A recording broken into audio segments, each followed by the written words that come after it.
Welcome to the Magus Talk podcast. I'm here with my friend Jay, cohort in Magus activities and theory and practice, and we are here to talk about something very interesting because I want to link our talk with the concept of esoteric survivalism.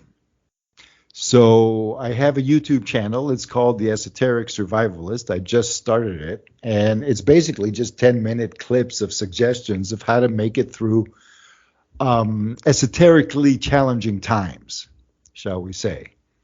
And it's not about giving techniques and telling people to go rote and do this ritual or this exercise. It's more about the basics of the necessity of a mental foundation.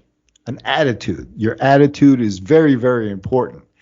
And let me just say that one of the definitive texts of yoga meditation style yoga, Raja Yoga, which is the yoga behind all other yogas, let's put it that way. Anyways, one of the fundamental points of this is called asana, which is translated as posture.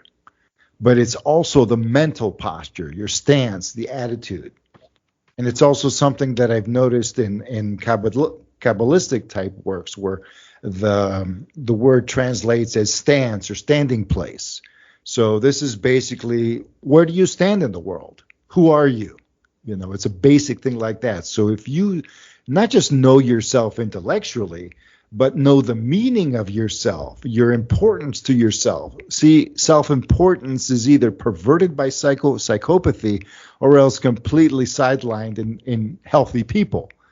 Because your self-worth, for example, maybe that's a better way of saying it, because self-importance is forcing other people to acknowledge what you usually don't believe. So anyways, what were we talking about in that respect? We were talking about a basic dynamic of energy cleansing that is known in Taoism as, actually it's known in Mantak Chia's system as fusion alchemy, but it's also found in traditional Taoism and all kinds of yoga practices in those sects.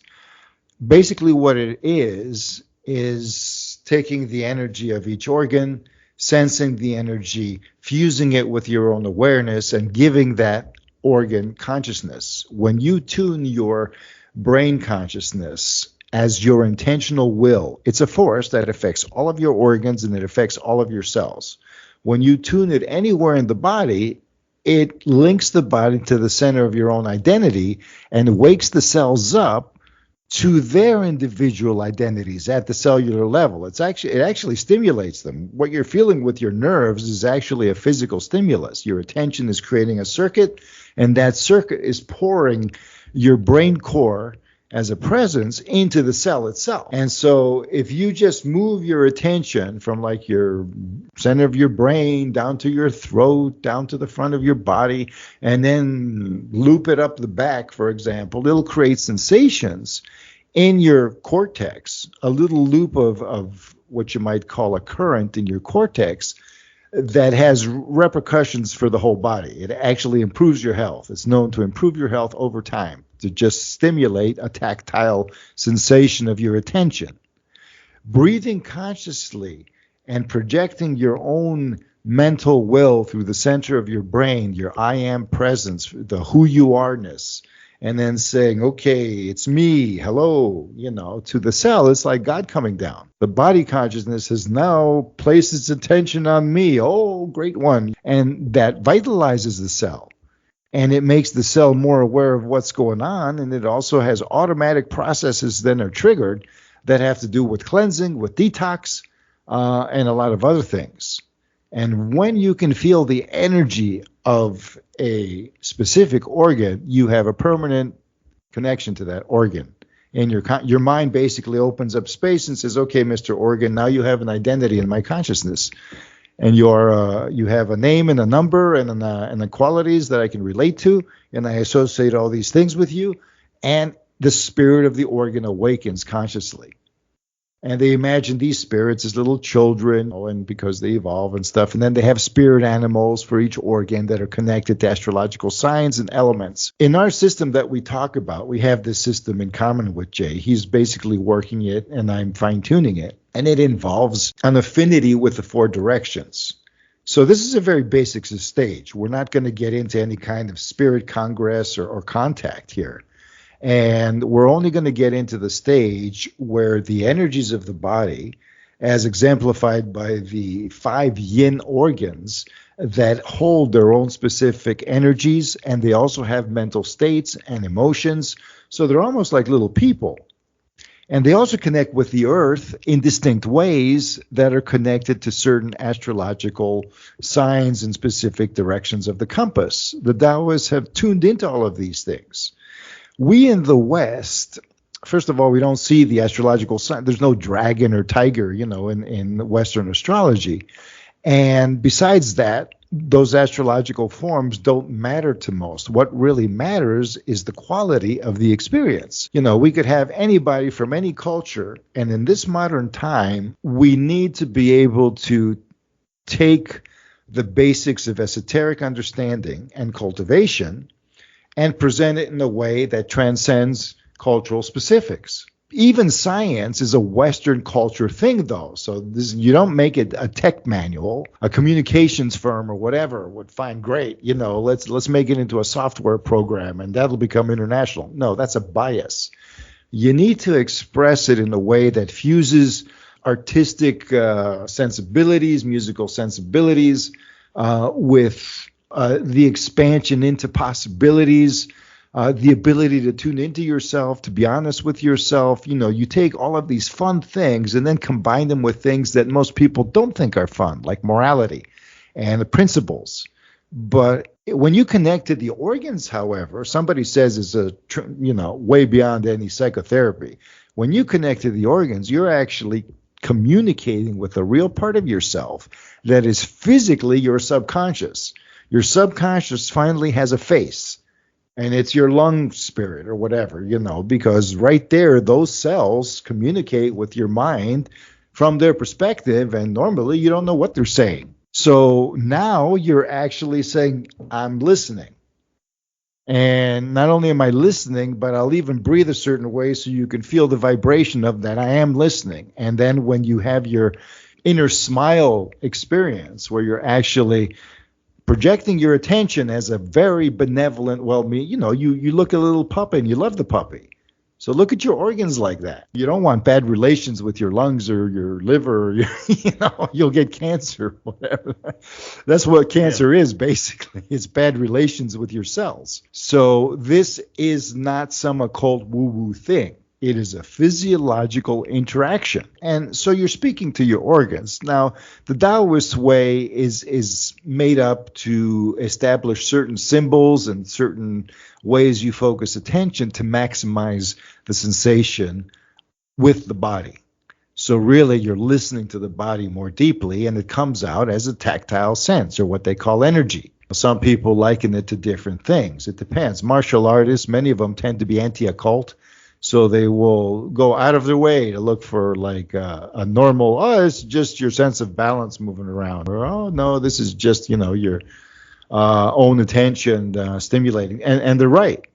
But the same reason that your pal, Big Redneck, shied away from occultism is because it demands there's an interesting relationship here. And we'll talk about this as you eventually tell me the symptoms that you went through, the emotional vomiting and stuff like that. But before we go into that, as part of the whole esoteric survivalist thing, it's very important for our energies to become harmonized. Then when they do, it's not going to be internal confusion about who you are, what you're doing in life, people messing with your energy. All of that will be easier to manage because your organs are designed to connect with your subtle body in certain dynamics. They can do that. And the Taoists have discovered that. They discovered that, okay, this organ energy here can connect to this pillar that goes from the earth to the sky in the east direction, because these are certain qualities that I've given the land, and they overdo it maybe with the qualities because everything becomes a little too rigid. But you can become more flexible in the Western consideration of things. So what I wanted to say here, and it's very hard to keep this focus of attention because it's a challenging thing. When you do go through esoteric opening, you learn magic because magic reflects the relationships between you and everything else. Like I said, level 1 is a psychological level, you yourself. Level 2 is you and other people, the social level. Level 3 is humanity as a whole. What is your relationship with the species? Because you'll start seeing human behaviors that don't fit the bill of, it's just a person with personal motives. It's almost like when you mentioned the concept of sacrifice. Your cousin dies, and then you have this sense of, I'm next, I'm the sacrifice because the human collective somehow decided that this was the way it was going to go.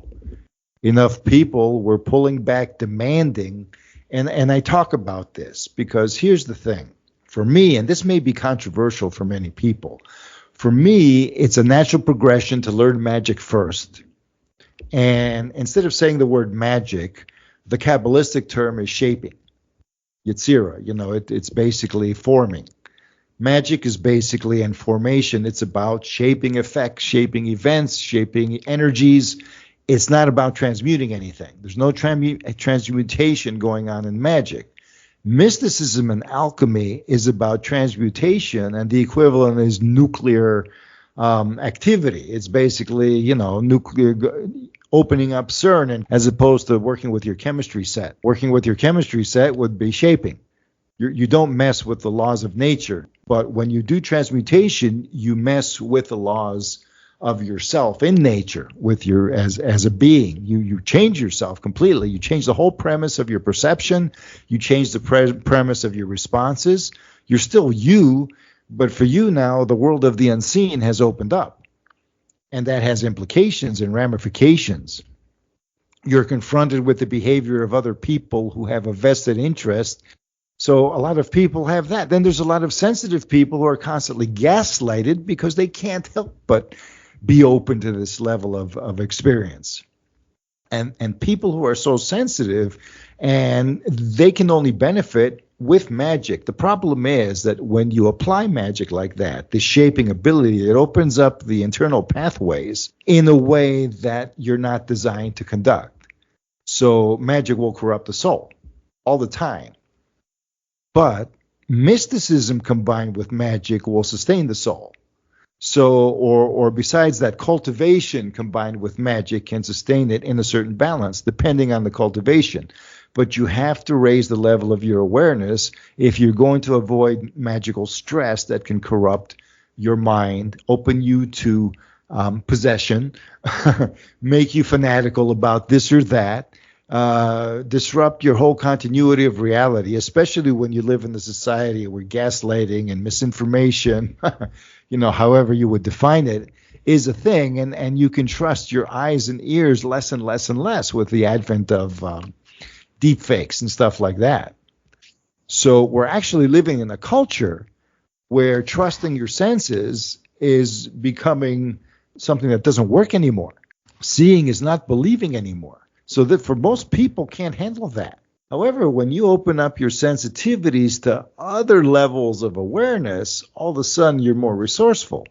You have, instead of having your 5 senses, you have 10 more senses in a way where, of course, you're going to be able to discern a situation that otherwise would seem, oh, hell, I don't know what's real anymore. Of course I do. My organs do. So this is part of esoteric survival, in my opinion, to be able to tune into your own body in the way that if you want to avoid the stresses of insanity, you got to open up your deep organ consciousness. You need help. You can't just, the conscious mind of the brain can't do it alone. It needs to awaken the consciousness of the body as well.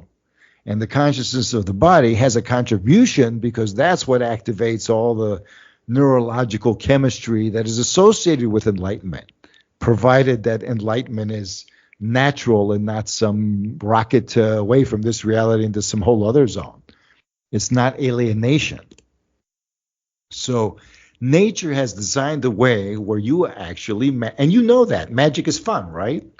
And so you can move into cultivation knowing that it will enhance your magic. I mean, there's nothing wrong with that. You move into cultivation, otherwise it becomes some discipline, or, oh, it's a chore now. Oh, I got to do these many mantras a day, or this was so much thing. Training, basically. I want to play the game without having to train for it. Let's go out and just play. So magic allows you to kind of do that. It gives you you're actually participating in the shaping, because your five senses don't relate to the transmutation. That's a deeper level. But they do relate to the ability to shape energies. They do relate to how events can change. You can perceive the flow of time, even with your five senses, with your sensitized feelings. Clairvoyance, clairaudience, all of these psychic openings and stuff. And the ability to channel your awareness into other forms of being. Not just life, but being right around you. So of course the world gets more exciting. Walking in nature is a whole other experience when you're open that way. The step for you in this case is to say, okay, yeah, I'm tuning into my organs, but you're making me move energy around, and it's maybe a repeat of the Majin violation experience. I think that my big problem is just I fumbled the ball with the inner smile kind of thing. That's what I think. I need to rethink that one and go into it with a more loving attitude, because I don't think, exactly. What is because we've talked for years about I remember back in the day, there's a healing godlike energy that comes from the sky. There's a mother type nurturing energy that comes from the earth. So the healing energy from the sky, that yang energy, how close it feels like it's the same thing as the inner smile, except the inner smile comes from me and not the sky. Does that make sense? Yes, there is another practice that is very, very fundamental here that might help. You do it separately from everything else, basically, but it is the practice of breathing, just a simple breath. Listen to the sound of your breath as an affirmation of existence. I am this, as if your breath is saying, I am me, I am, like the Soham, basically, of the Sanskrit, of Indian Tantra. So what this is you connect your inhale, focus on your crown, like 10 inches above 3 centimeters above your head or whatever. Focus there like a golden ball. And this golden ball radiates to everything. So everything is conscious. All of space, all of creation, everything is an awakening. And it's looking at you and you're looking at it, and it's the same thing. Basically, you being aware. This awareness then is pulled down as you inhale all the way down, and you can actually visualize a descending ball all the way to your heart. So your lungs are full, and this ball is shining where your heart is, and this time your awareness is you as an individual, not the cosmos above your head. So you experience your soul that way. So as you exhale, you feel it radiate, and then it goes upwards again and goes above there. And you hold and then you inhale. As you pull the inhale down and it goes into the heart, right when you're full, you just hold that and almost let yourself go, and as long as you can without any strain. So you basically feel that beingness of yourself connected to the pause of your breath. Then you slowly let it out as you visualize the golden ball going upwards to your crown again. And on the exhale, hold that. And it's a little harder, but you can more easily visualize the void of, the shining golden expanse of infinity that this thing represents. So this helps you connect the sky energy to your personal awareness, or the sky presence to your personal awareness. The third eye is basically where they meet. So the heart and the sky energy meet at the third eye. It's like an upper heart. That's why we have the snowman model. It has three spheres like a snowman because the center is like the heart of each sphere. So your navel center, where your dantian is basically the heart of your abdomen. And it acts like a heart. It's the individuality of your body. And then the head, the brain core, is the individuality of your mind. So it's the heart of your mind. So if you, just like the other one is the heart of your cellular body. Now the middle heart connects the two, and that is the heart of your energy body. That's why your subtle or energy body is so important. And the heart, of course, has this giant magnetic field and all of that physically. So it's all about hearts. And the upper heart is basically your intention. Even if you don't feel loving in the heart or whatever, your intention to be loving is enough. It's like, okay, here it is, an open energy that I have the faith is loving. Because there's nothing else, it's just, yeah, of course. You're my organ. What else would I be? I mean, I damn well have problems if it's anything else than loving. Yeah. And that forces a person, you might say, to take stock of themselves. So this is something that if we would have done the genies earlier, I would have insisted. And in fact, I kind of did in a way, but these are so, you see, when we began the genies, it was basically Jay and another person coming up and going, what should I do? And I'm like, well, the simplest thing that you could possibly do is just look at these sigils, these signatures of these entities, and see if your attention will create an intuitive sense. Put it under your pillow at night when you sleep, feel it charge up, visualize this. Just make a connection symbolically with them, and eventually your subconscious will react, or you'll get some sense of it.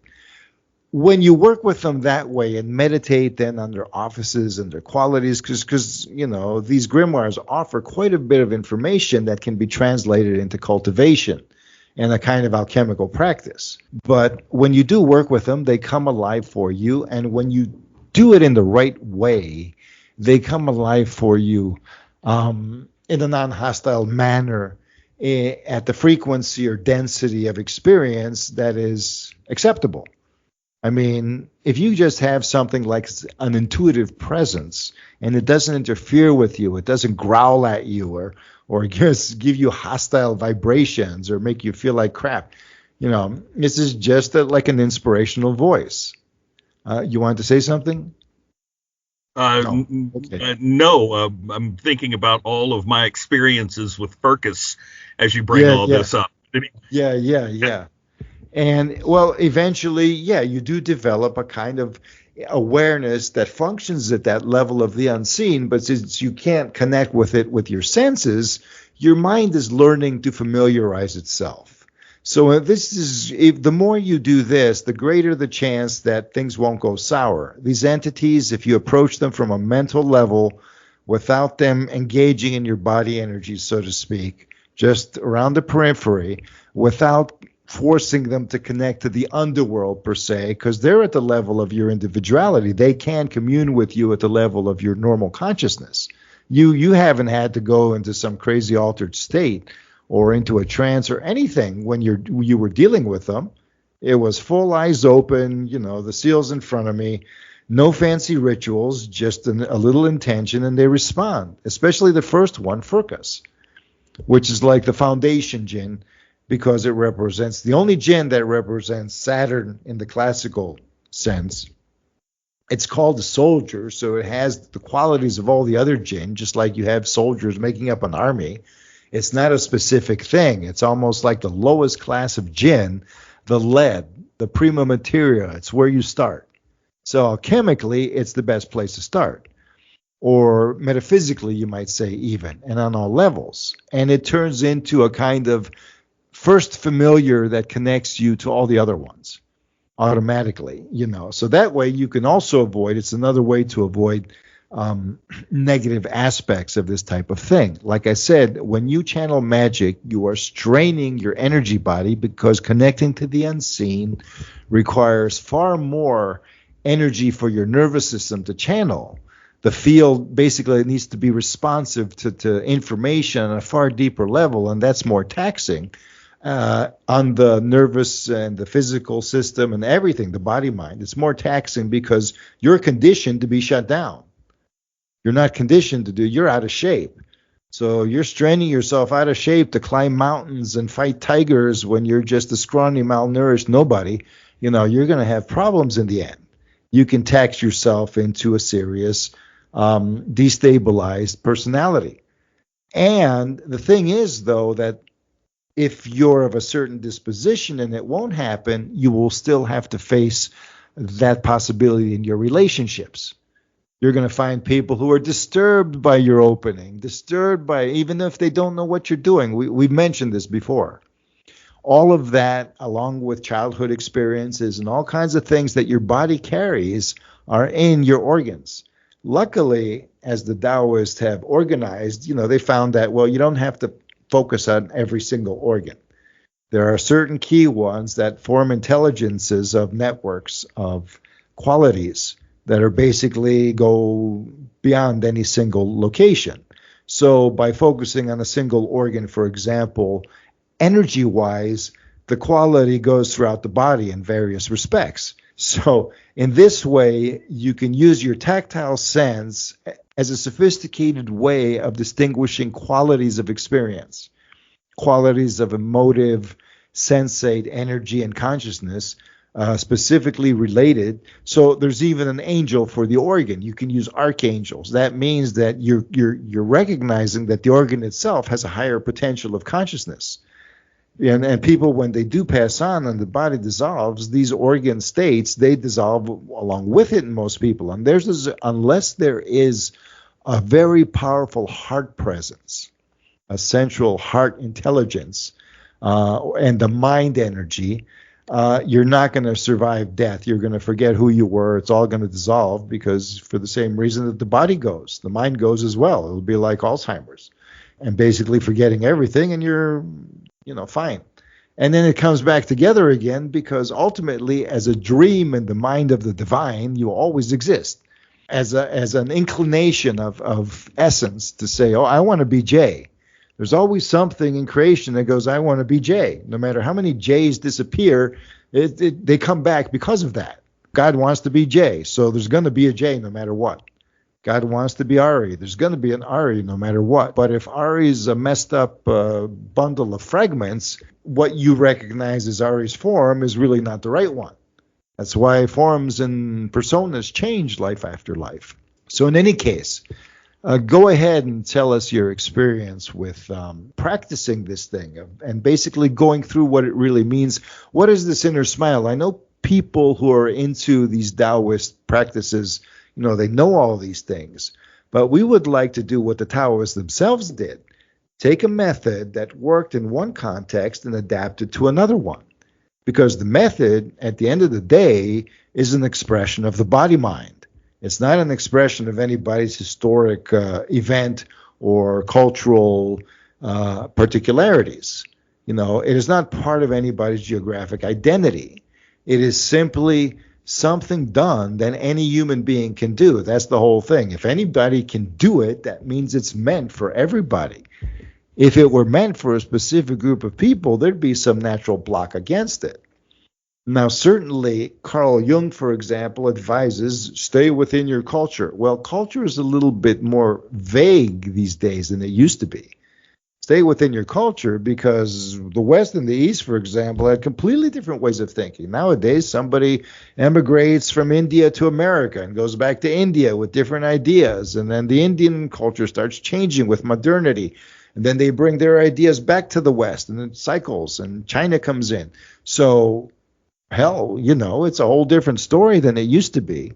Our internal understanding of things has way more avenues and passive expression than it used to.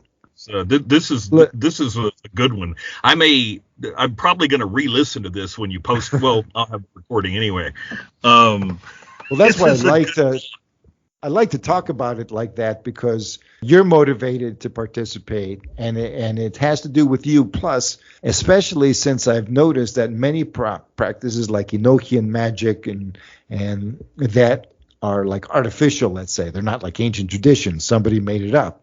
But some of these practices and the stuff that I see with the genies, it's almost like design because people recognize, look, you can't practice magic without cultivation. You need to meditate, you need to do energy work, you need to focus on yourself in a way that triggers an amplification of your possibilities, that triggers the chakras, that triggers all of these things, so your energies can actually move without you suffering. So to that end, maybe you can describe your experience of intense suffering so we can discourage anybody from doing anything, except the ones who are chosen. Okay. Which intense suffering do we want to cover, Ari? Because there's a lot of them. Okay.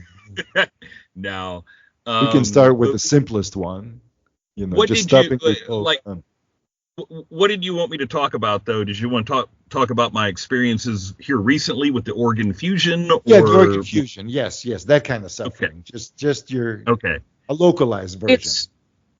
It's so the mistake in the beginning was just simply the same mistake I'm making right now. I'm not doing it with an inner smile, and so what happens is when I go through the healing sounds and my own, or actually they're your mudras, but just the healing sounds and the mudras, if I do it and I'm not mindful about it, I'm thinking I'm doing it right, but I'm really not doing it with enough love, with enough inner smile, call it whatever you want.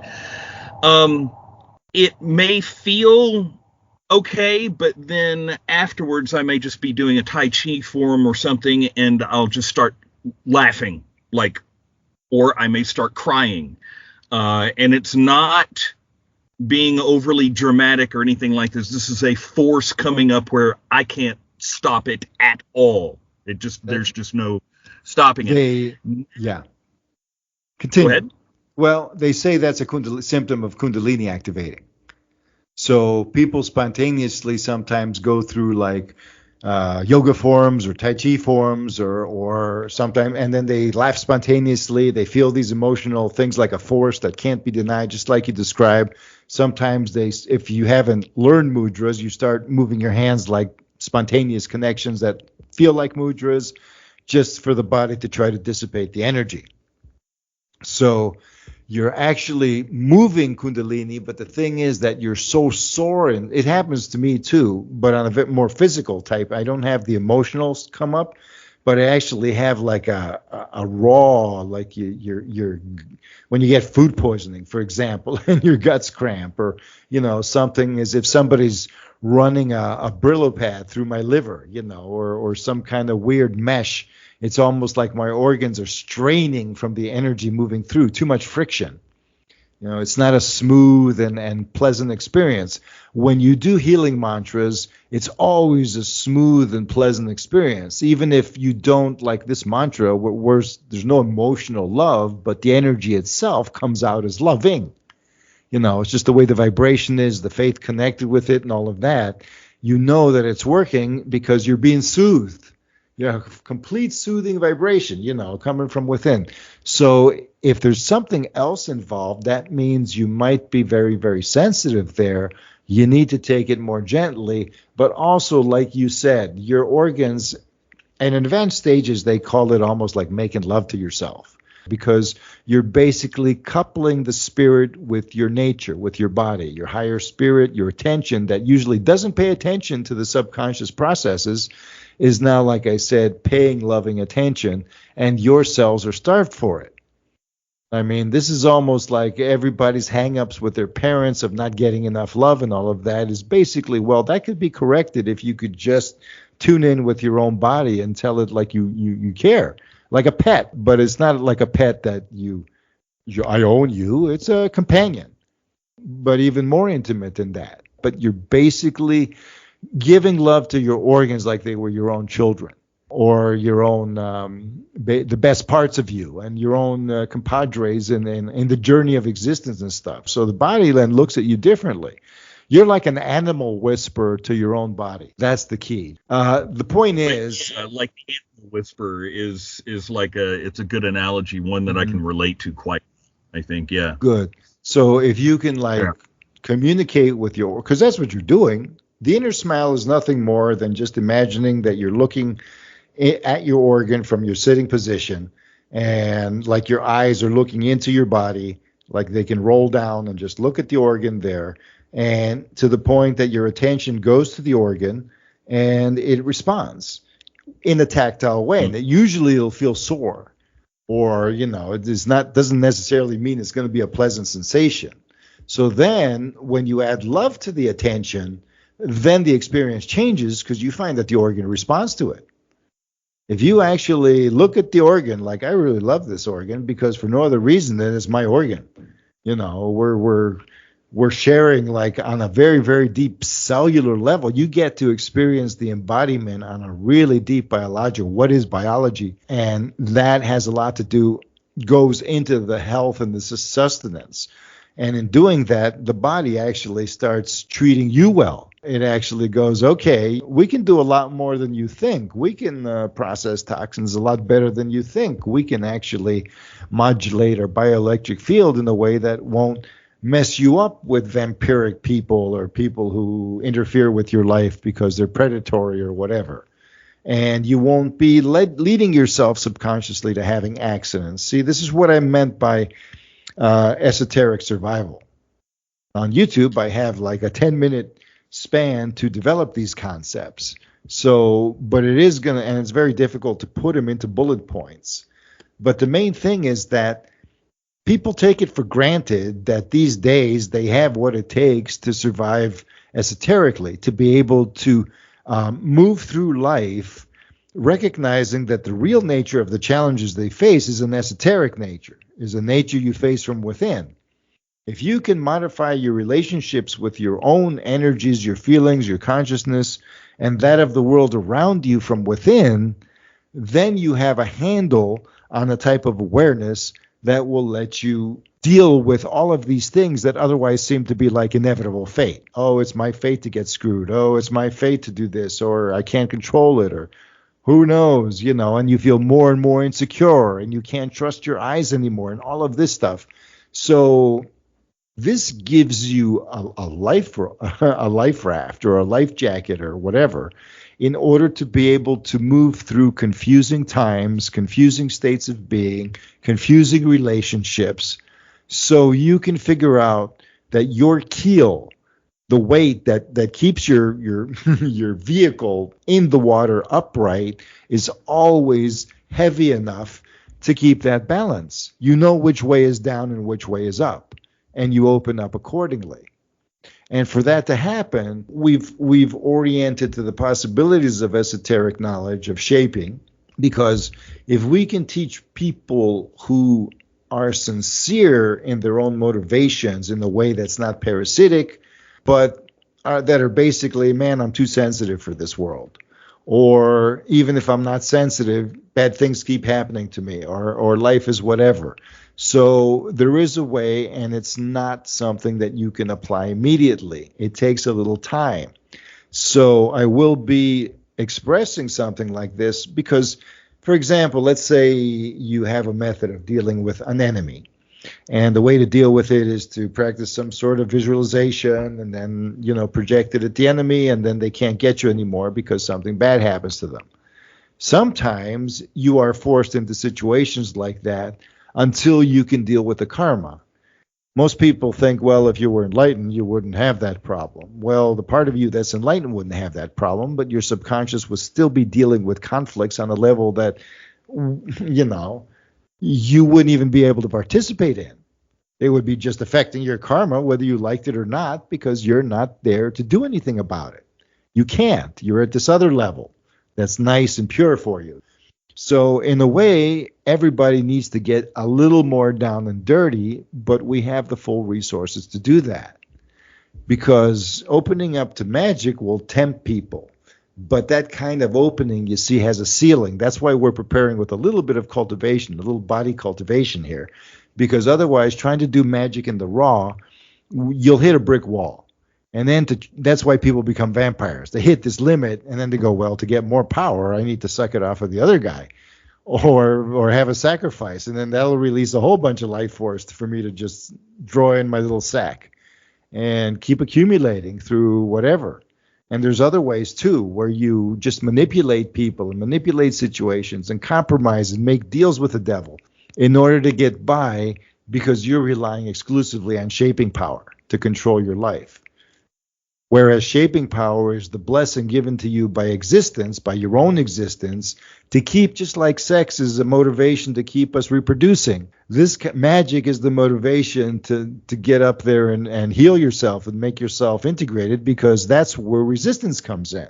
Existence doesn't care if you learn magic, just other people, because it knows it has you in the end. What it does is it cares if you're going to try to transmute yourself, because then your energy will affect things at that level. If you just know shaping or magic, you're still the same person you were before, still adapted in the same way, so you change nothing. You just reshape events. You move the lawn chairs on the planet, the deck chairs. But if you really want to make change, you got to make change in yourself where you're actually transmuting the deeper parts. So there's no hatred in you anymore, and you actually, without compromising your personality, can you imagine a person without any hatred, without being some idiot or going, mentally deficient or becoming a victim, just having fun now because they don't have hatred anymore and they don't have to deny anything. Says, yeah, whatever, that's life at 0.1. Of course, I'm going to be a complete lunatic. If you have lead poisoning and you walk around thinking you're the Mad Hatter, or mercury poisoning, people will understand that you're crazy because you're poisoned. We're all crazy because we're poisoned, in that sense. We're compromised. So it is a matter of dealing with a pathological situation. And that's where transmutation comes in. You say, okay, in order to turn on to these energies that make a difference, to reshape the world, I need to become more than who I was, because otherwise, it's too much. I can't handle it. It's just going to make me, go for a death wish. And then my survival instinct is going to open me up to parasite. I have to be a parasite. If I'm going to be a self-sufficient reflection of the universe, I got to deal with my stuff. Otherwise, in order to keep the magic going, I'm going to have to be a parasite, telling myself that I'm really a predator and doing the best I can, when in the reality, I'm becoming increasingly possessed by this corruption of hateful spirit, hateful consciousness that is pissed off because it can't get what it wants, which is the destruction of everything, because it's just a round and round of being disconnected from the source. We don't have to ask, why is there that disconnection and what's going on and blah, blah, blah, and this and that. Just say along creation just moved along in a way that for us to be individuals, we had to step back from being one until we realize that there doesn't have to be a compromise, that we're not going to be forced into being one. It's always there. The difference is that you can open up to it. The unconditional love will come through.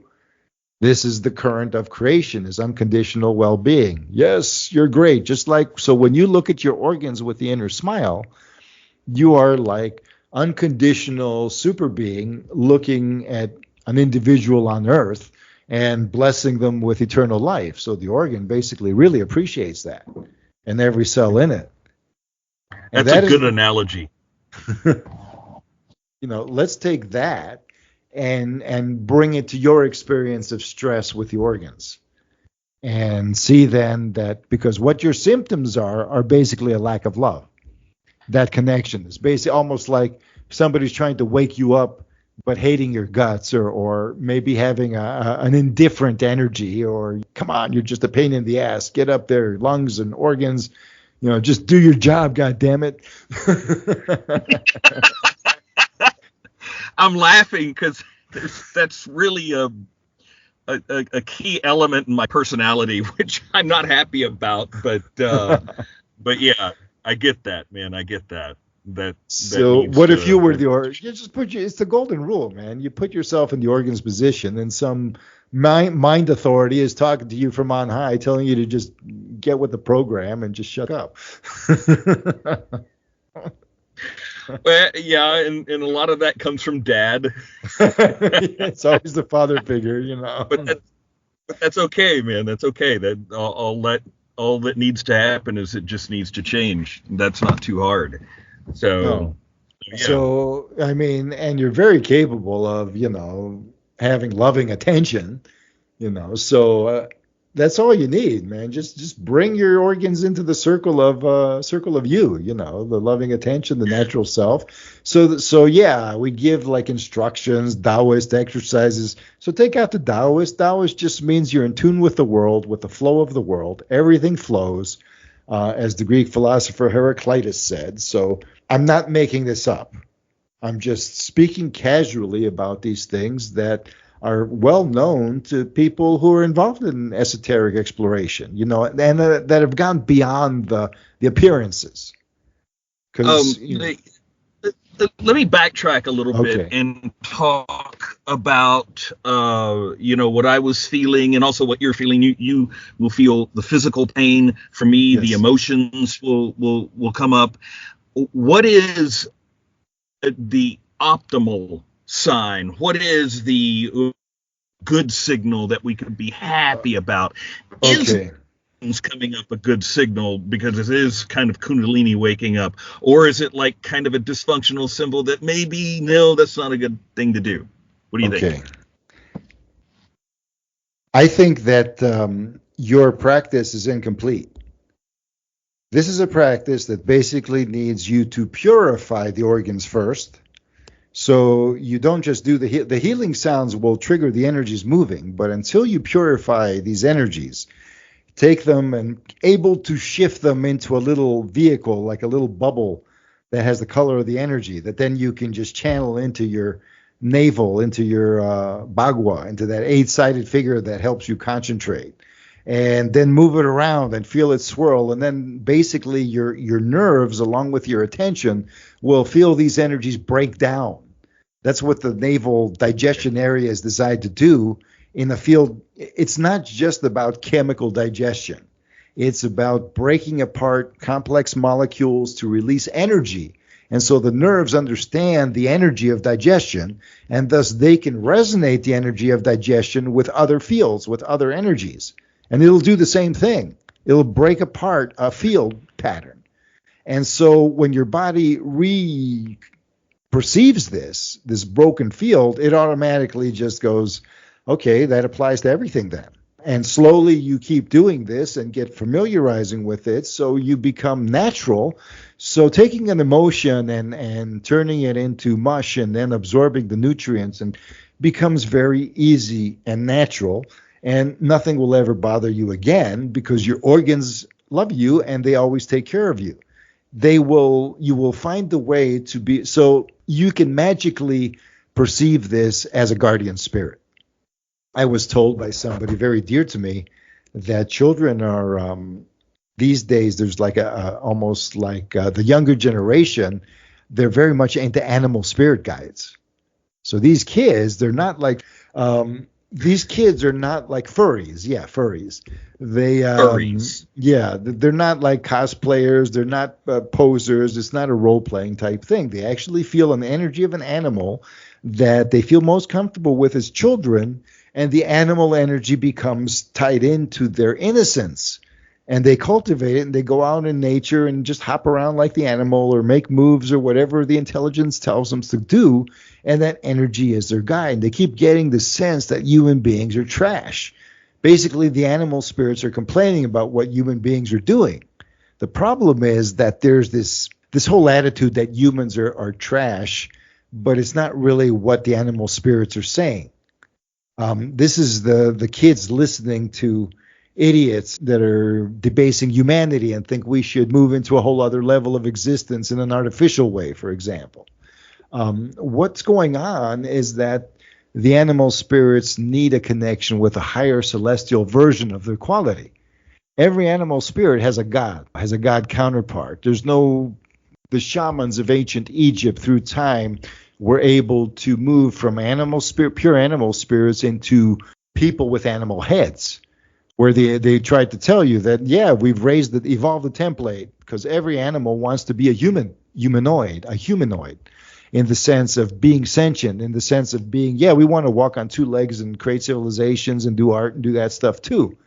But as wolves, or as giraffes, or as some other thing. And each one would have a characteristic that could either spontaneously emerge in other planets through finally life conditions being able to facilitate that, or human beings themselves will just go out and the spirits of animals will manifest through them, or they'll take the animals to other planets and they'll evolve that way.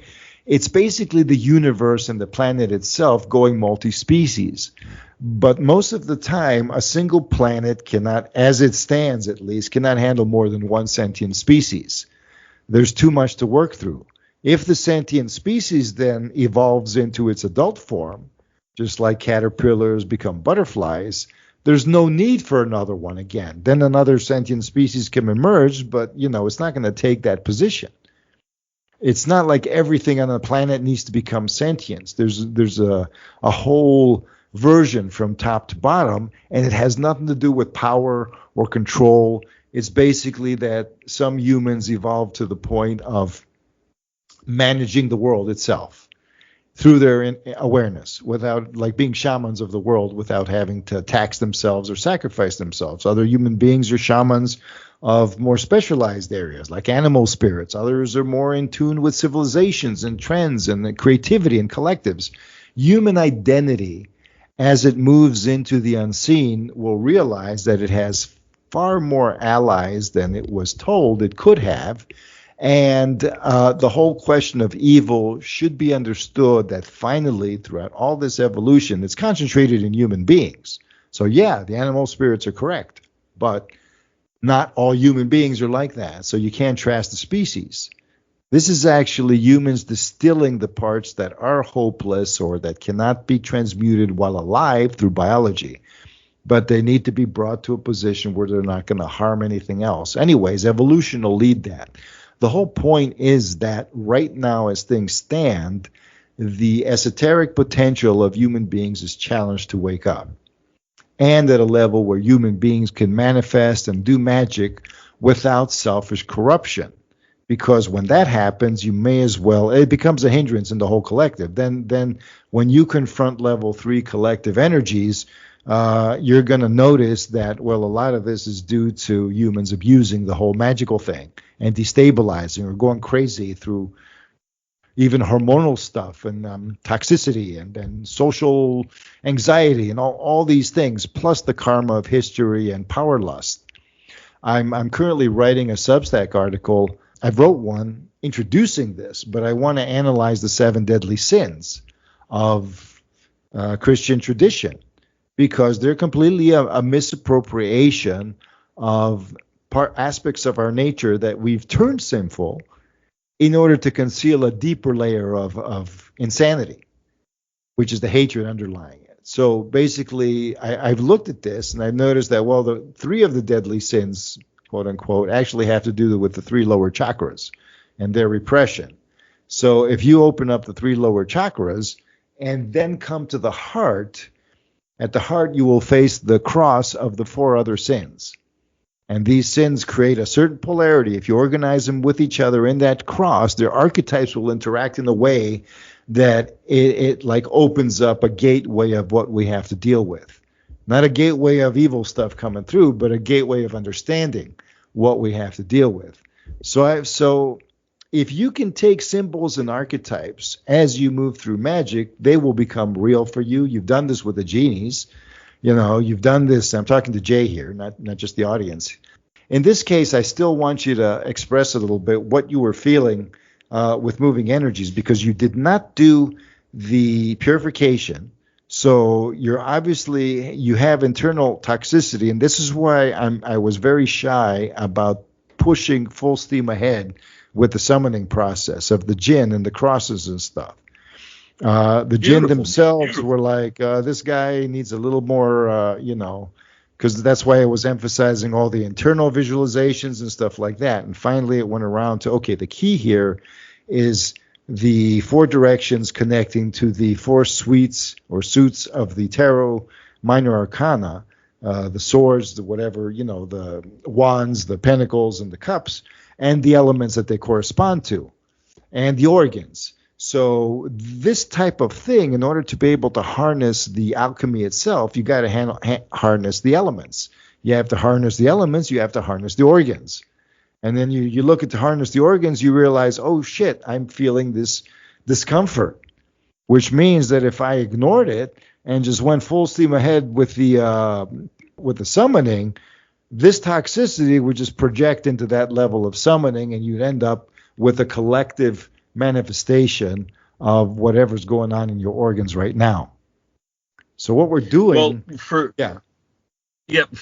me, it's like that kind of thing is welcomed because I get my organs to me are pretty damned important, and so this practice alone is a damn good thing. It's a good this is something that I would do all by itself.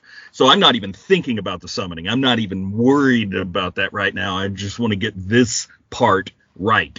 And you see, if you do, it's gonna, I believe it'll lead to something very important, especially if you can expand it with the four bagwas on the thing. Because after that, if you want to really get into a more transmutational type alchemy, at the energy level, if you need to do that, the Taoists have the fire-water alchemy. We can still hear Jay, but extended talks on his from his end may have interference. So I'll just reiterate what he told me really quick. And it's basically that when he tried to spiral energy into the organs, because that's when you move energy in your organs, and moving energy just means moving attention. When you move attention causes sensation. The sensation moves around, and it feels like there's a flow of something that's of sensation that's moving in the direction of how you move your awareness, your attention. So if you move it in a circle, it tends to go in a kind of spiral, and it'll corkscrew. That helps it move. It moves through. It's almost like it's moving through a liquid medium or a solid medium, and then it needs to corkscrew. So it's just creates a better ease of sensation that you're actually recognizing what this is doing. The feedback is more real, and the effects are actually real. So when your organs are sore because of mounted pressure, tension, chronic stress from even the past that now you may have overcome, but the soreness is still there. And until you purify it, the deleterious effects of psychic toxins and trauma and basically not starved, but it'll feel choked. It's like being permanently choked. So many people are living like that, and the organs heat up.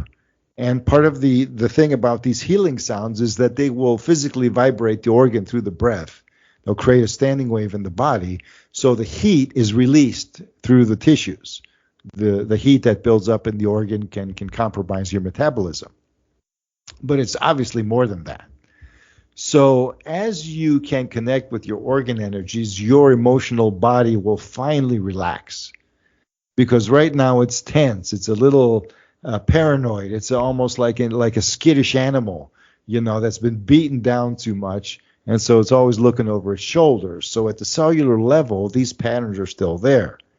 That's why I am not advocating doing mechanical methods without emotional participation. You got to really practice the golden rule here. You're the organ. How would you like to be treated? Imagine somebody having going to church and some deity coming up. You're a worthless pile of crap. You're a nobody. Of course, that's what religions do to people sometimes. So then you just bow down and do whatever you're told because you're worthless. And a lot of times the organs feel neglected that way, especially if we got bad habits.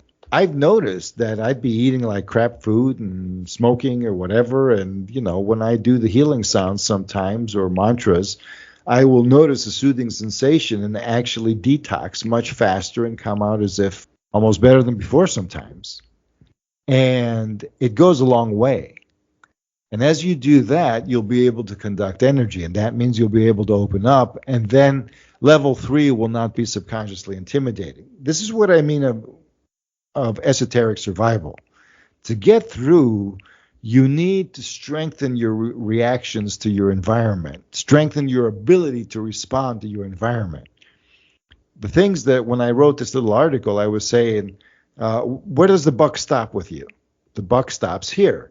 But when you realize where in your mind the buck stops, who has the ultimate authority, the ultimate say that makes the choices within you, that's the one, the higher self, that needs to be responsible.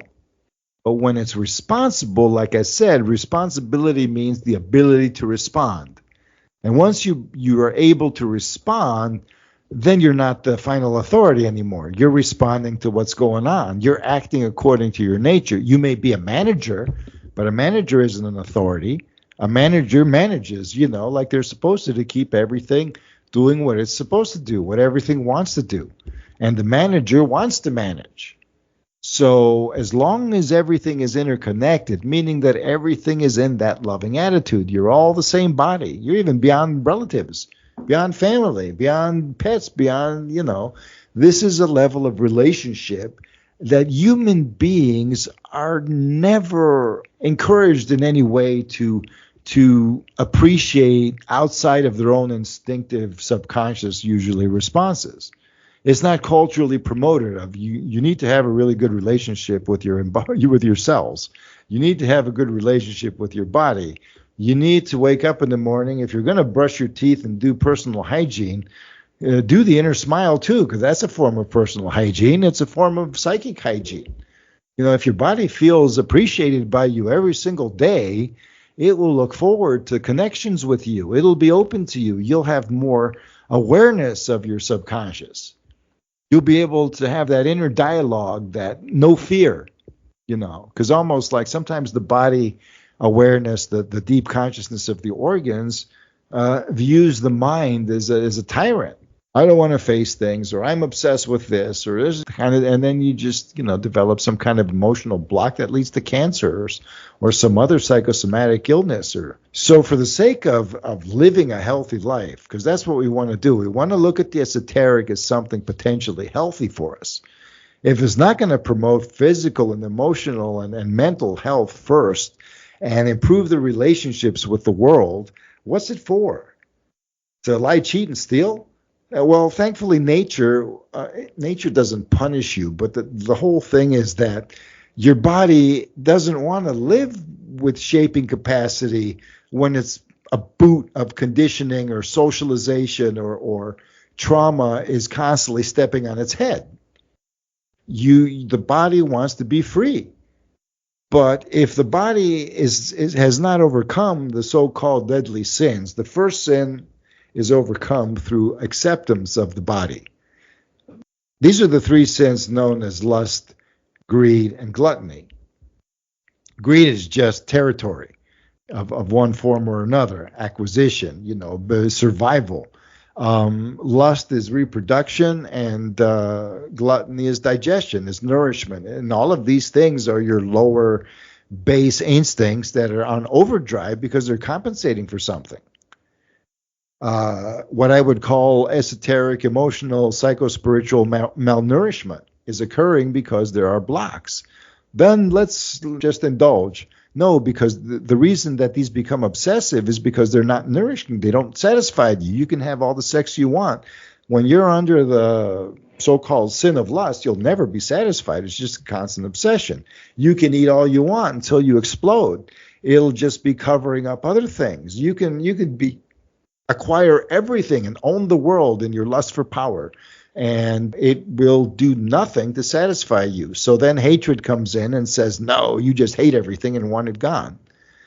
And then you have the other 4 sins. See, and so this is basically, if you harmonize your lower chakras or your lower centers or your lower aspects, and then are able to bring that in to your heart awareness, to who you are as an individual, that's when you'll confront the other sins. The first 2 are wrath and sloth. Sloth is like interpreted as laziness, but what this really is esoterically is that hateful rage on the one hand, of destructive, complete insanity, and then cold indifference on the other hand, which is just as hateful, but just trying to turn away and reject everything. And indifferent, no empathy, and cold and calculating and whatever. And on the other axis, you have pride versus envy. Every prideful person is secretly envious. Every envious person is secretly a selfish, prideful son of a bitch. So this is basically the cross of the true afflictions here, where if you can remove the center of hatred that's facilitated by screwing up your instincts and repressing you, you do this by bringing in the higher nature that says, look, man, it's all okay. You can do this in a healthy manner that's fulfilling. You just need to stop hating everything and start realizing that you don't have to be a psychopath to protect yourself, to move through this in the way that it's sustainable. Because all these other ways that you practice that have filled you with guilt or have filled you with resentment or a combination of both, they're unsustainable. Your body mind will not function unless you adapt and become parasitic, evil, predatory, some kind of way to compensate. And then you become possessed because you're following the path that is adapted to these other principles. So esoteric survival, to dovetail into that, is very much about practices, just like the fusion alchemy one, that can be done on its own. Some people believe it needs to be only started once you are into energy circulation and have it. But yeah, if you can feel energy, if you can do Tai Chi, you can certainly do this. And once you're able to do this, it will be your method of having natural guardians. Your organs will wake up and they'll be enlightened. You don't have to be enlightened. Your organs will be enlightened. And they'll be like angels coming down, connecting with the animal nature. And you'll be able to associate these with the tarot cards that we call the person cards, the court cards, the cards of king, queen, page, and knight, that fourfold division. And when you can do that, then these organ energies will have a tarot card symbolism that can relate directly to the genies. And thus the genies themselves will embody them. So you'll have a direct communication through your body without having to go through the higher consciousness or your rational mind. Before, that was not possible because your organs were so polluted that the genies would themselves become polluted and they'd become hostile. And then you would connect with that pollution in the collective level. It'd become unbearable because then you have something, yes, I am the great God of your destruction. I've come down to get even for you not being a sacrifice.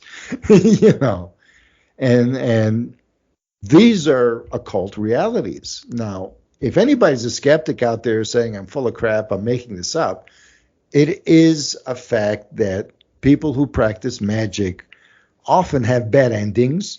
They often become psychically unstable. They can be eccentric, mean people. They're very rarely, the ones who practice it with cultivation, who will have alchemy involved or internal alchemy, meditation, stuff like that.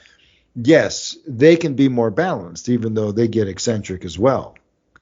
So in our day and age, what are the fundamental basics, regardless of tradition, that are compatible that somebody can learn to do? One of them is fusion alchemy. And it isn't a cure-all, but it is something for those disposed to learning it, and it's available, and it's a very complicated, it's an involved technique, and it's an advanced one, even though it's introductory. So if you can master something like that and get into a cool relationship with your organs, you're halfway there because they will supply the support and intelligence you need. And if you can, and I have found that this can be extrapolated into summoning, because in Taoism already, they invoke the guardians of the directions, and these guardians are connected to organ energies and elemental energies. So you can actually use the earth energy to protect the organ itself, or you can project the organ intelligence into the earth energy outside of the body. And that's what we do. And these are our ambassadors. And in this way, I mean, even I, who am not doing this specifically, I've connected with the symbolism enough that the archangels, for example, they actually work in the sense of you can tone them, their names, and visualize them around the body at these directions, and they all of a sudden negativity like tones down a lot. It's almost like you can feel okay, we're stopping this or moving it. And there is an image of a Renaissance carving, basically, where there's the guy who connects with demons are attacking him and trying to get through. And if they break through his wall, he'll get sick or he'll go insane, or she. And this individual in the glyph in the center is praying to the divine, the higher self, and that saves them because these archangel energies, these presences, are able to create a kind of enclosure around the person and protect the integrity that's on the inside. But they're not just spirit energies. If you can connect them with the organs and then connect them to a certain animal form that's connected with the zodiac, they go through all the levels from top to bottom. And then they can cover all the levels of frequencies that may be trying to invade you or alter you, because it's not just about psychic attack as somebody hating you. Basically, you're not going to be at the wrong place at the wrong time. And when you tune yourself that way, you will be able to avoid greater collective currents, because the collective energies you may be able to perceive at some point, but it's not necessary for esoteric survival. But you, Jay, may be able to perceive it. You will be able to sense currents of impending events, like intentions. It's like, okay, something nasty is coming and it's trying to create something that's going to affect a lot of people in a negative way. Can this be deflected? Well, in a personal sense, it can be deflected when it's your business. And it's your business because you're going to be connected to the depths of your subconscious and the earth and all your relationships, that it compromises you. So you don't have to be unselfish. You don't have to be selfish. You are just natural, because you do something because it improves your life, it improves your experience, it improves your connection with everything. And so if any one of these things or all of them will require healing or some kind of intervention on your part in order to live a safe life so you can move forward, so your dreams and aspirations, I mean, these aren't greed, these aren't so-called Machiavellian ambitions. You are creative and you're going to give joy to people, but that's not how you need to think. You just give joy, period. Have fun. Somebody who wants to have fun doesn't have to be caring of everybody, and they don't have to be selfish. From what I get in my intuitive connections with things, it's not necessary to leave this life to be able to heal or whatever. Even if you're some kind of soul who is not meant to be fully integrated, to be fully awake, to realize yourself. You just want to live a normal life, to enjoy yourself, to have decent relationships like a normal human being, and to make sure fate doesn't step on your hand, your head. To be able to make sure that, you can live whatever, a life that's healthy all around, that's not parasitic, but also that's not victimized. So you live within your means, so to speak, existentially. You don't ask for more. You don't push the envelope because you need to compensate psychically, because you somehow feel that it will give you the pleasure you need. You want ecstasy, but you don't want to give your body the opportunity to come into the way that it translates ecstasy best. So people, when that happens, you know that it's not you who's pushing for ecstasy. It's really some kind of compromised intelligence in you, maybe a fragment, maybe a parasitic being, maybe something. But the fact remains that we can apply esoteric survival. There are easy applications, like something like true ethics, true empathy, true healthy relations with everything, self-esteem, a sense of self without aggrandizing, basically real psychic health like we opened up to it in level 1. At the end of the day, you go, where does the buck stop with me? Who inside of me is in charge? And then that individual takes responsibility by responding to whatever's going on in the most natural way possible. and going, okay, my natural response is doing something about this in a way. And some of this esoteric stuff can be applied that way. And I don't think we need to be greedy or expect too much in our heads, because we will be surprised pleasantly from what our body mind as a unity offers once we can do some things that will convince our own being, our own inner child, our subconscious, that we are okay, that we can make that we're safe, that nobody's doom and gloom prophecy need destroy us, that we're not powerless. But all of these things are experiences of actual, shall we say, self-validation and validation of being and validation of the world that occur as we move forward, as, what we call karma, or our conditions and our challenges are revealed to us. So I want to get more into that through my YouTube channel, The Esoteric Survivalist, or we went through some kind of weird episodes. So I'll let you speak again to say whatever your experiences and stuff are with. I do. How's the connection? Are we good? Can you hear me? Now it's good. Now it's good. Okay, so there's this one the thing that I remember that I wanted to say, and then I forgot it. Yeah, the Bagua in the middle. Either what you said got to me and got to my OCD kind of character, but now I feel front heavy when I have the Bagua only in the front. So now I have to have the other three. But I don't really do anything with them. But again, now. Well, actually, you do it. Use them, and you don't have to use. Look, let's put it this way: you do the Baguas, and when you rotate that little Taoist, the Tai Chi symbol in the center, when you use your in the direction of rotation, your curled fist, like we did with the thumb sticking out. So you just put it in front of the Bagua, for example, in the front. And if you move a rotation that goes up the left side and down the right side, it's basically the thumb is sticking outward, right? And when the thumb is sticking outward, that means as you rotate it that way, it's taking energy from your body and projecting it outwards. So if you're going to, for example, project a spirit of your projection of your organ energy, you rotate it in that direction. It goes in front of you or to the sides or wherever. When you rotate it in the other direction, you're absorbing, which you should be doing in this case, you're absorbing the chi from the environment. So you're actually nourishing yourself with environmental chi. So when you do this in all four directions, and these Baguas are not on your skin, they're actually inside the body, a couple of inches, So they're pretty close together and they're pretty small. And they basically will spiral energy and balance it out in the four directions. Got it. You don't have to run away from magic like fundamentalist Christians do. You don't have to obsess with it either. You don't have to be a dick about it, so to speak. You don't have to treat magic like a weapon that you like a crime you can get away with.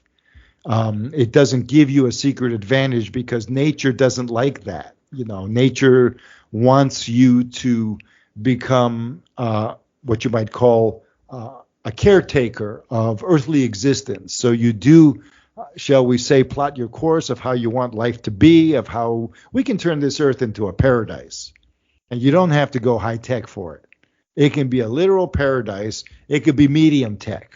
You don't have to go back to the Stone Age either. You can have a medium tech paradise where everybody's happy and nobody toils, and you don't have to go space age. And then psychically, you can do anything an astronaut can do and 1,000,000 times better.